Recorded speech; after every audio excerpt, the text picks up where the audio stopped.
আপনারা জানেন যে আমরা দুজন বিধায়ক রামপ্রসাদ পাল এবং রঞ্জিত দেববর্মার ইস্যুতে আমরা কিছুদিন আগে সবচেয়ে বড় একটা আমরা পথসভা করেছি, ধর্ণা করেছি।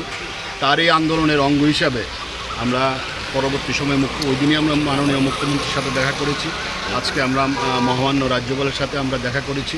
আমাদের যে দাবি, যে দুজন দাবি, যে দুই বিধায়কের বিরুদ্ধে কি অভিযোগ এবং কি ব্যবস্থা গ্রহণের বিস্তারিত গভর্নরের কাছে তুলে ধরা হয়েছে। এবং যে কিছুদিন ধরে যে দুজন বিধায়ক যা কিছু করে চলছে সবাই রাজ্যবাসী দেখছেন, এবং এটা নতুন করে আর বলার কিছু নেই। এটা বিভিন্ন পত্রপত্রিকা থেকে শুরু করে বিভিন্ন মিডিয়াতে এইগুলো প্রতিনিয়ত দেখা যাচ্ছে, এবং রাজ্যবাসীও জানে, আমরাও শহরবাসীকে জানিয়েছি। তো এই আন্দোলনের ধাপ হিসাবে আজকে আমরা মহামান্য রাজ্যপালের কাছে আমরা দেখা করেছি।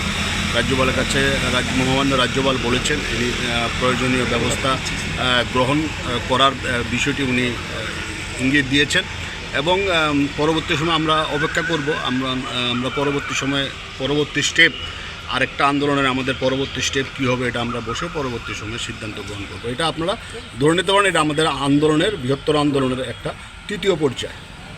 মহামান্য রাজ্যপালকে যে বিষয়টা বোঝানোর চেষ্টা করেছি যে একটা সভ্য সমাজে যখন সাংবাদিকরা বিপন্ন বোধ করে, ইনসিকিউরিটি ফিল করে, তখন সেই সমাজের গণতন্ত্র বিপন্ন হয়।